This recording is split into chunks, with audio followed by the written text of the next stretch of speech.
Welcome to the historic Garrett-Jacobs mansion. In order to appreciate this mansion, you should try to imagine that you are back into the latter half of the 19th and early part of the 20th centuries, when the merchant princes of the day lavished untold wealth on building homes which they considered suitable for living and entertaining.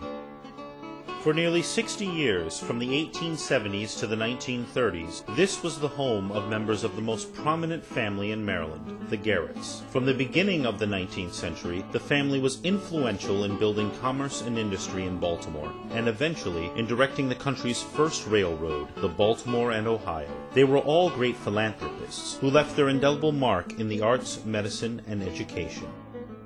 The mansion also represents a unique, unprecedented blending of styles of two of the greatest American architects, Stanford White and John Russell Pope.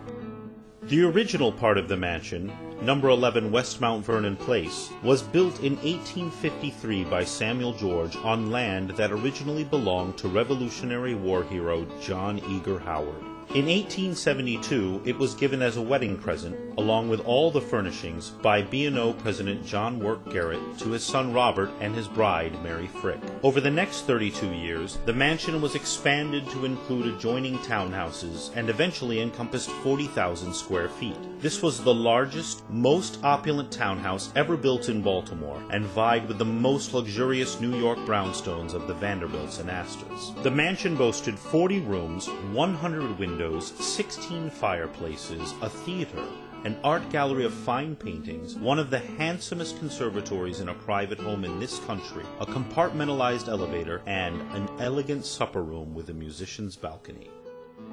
This was one of 10 mansions and estates the extended Garrett family owned around the country in the Gilded Age. Mr. and Mrs. Garrett usually spent the months between Christmas and Easter in residence here, and then moved on to their other estates in Newport, Rhode Island, Baltimore County, and Garrett County, Maryland.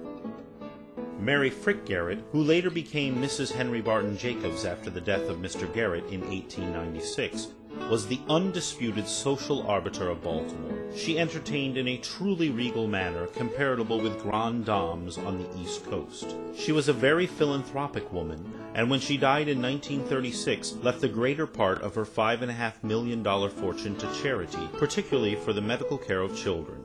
She herself was childless. Following her death, the mansion was willed to Dr. Jacobs for life. He was a renowned physician and researcher in tuberculosis. After his death in 1939, the mansion and its contents were sold at public auction. William Cook bought the house for use as a funeral home, but zoning laws prevented this use. The Boomy Temple bought the building from Mr. Cook in 1941 and made many alterations to the house. The Boomy Temple sold the mansion to the city of Baltimore in 1958, and it remained vacant, unheated, and deteriorating until 1961, when the Engineering Society of Baltimore leased the building from the city, which had planned to destroy the building as part of an urban renewal and expansion project for the Walters Art Gallery. In 1962, the club purchased it outright and began a dedicated effort to preserve and maintain the historic structure. In 1971, the mansion's significance was officially recognized by the Maryland Historic Trust. The Garrett-Jacobs Mansion has also been listed in the National Register of Historic Places as part of the Mount Vernon Place Historic District. Mrs. Garrett hired architect Stanford White, who gutted number 11 and installed the present vestibule with its Italian mosaic floor, papier-mâché ceiling, columns of Egyptian Numidian marble, and Tiffany windows. Mr. White paneled the two-story entrance hall in stained English oak, delicately carved with floral and shell patterns. The hall was graced with 2 sets of armor, a Louis XV sedan chair, a Jacobean hall clock, and a Venetian lantern, which still hangs from the coffered ceiling. The hall's lantern, Louis XV sconces, Tiffany glass windows, and inglenooks flanking the fireplace are all typical of Stanford White, whose interpretations of the French Renaissance helped define 19th century Beaux-Arts style. White's signature feature in the Garrett-Jacobs mansion is a dramatic spiral staircase. Its newel posts and balustrade, carved in a rich design, culminate under a magnificent Tiffany glass dome.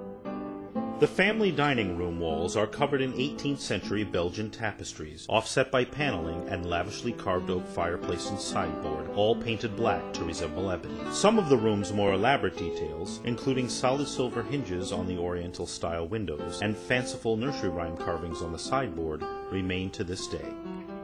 Mr. White constructed the Red Room, a ladies' withdrawing room where Mrs. Garrett served tea every day promptly at 5 o'clock. The beautiful domed plaster ceiling has been restored. The room is distinctive for its 4 pocket doors, all curved to maintain the oval shape of the room. The drawing room, just off the entrance hall and withdrawing room, was decorated by Mrs. Garrett in a French style. This light, airy room was, and still is, dominated by a splendid fireplace of Breche French violet marble. The chandeliers are of German crystal, with a fruit motif of apples and pears that was typical of the 19th century.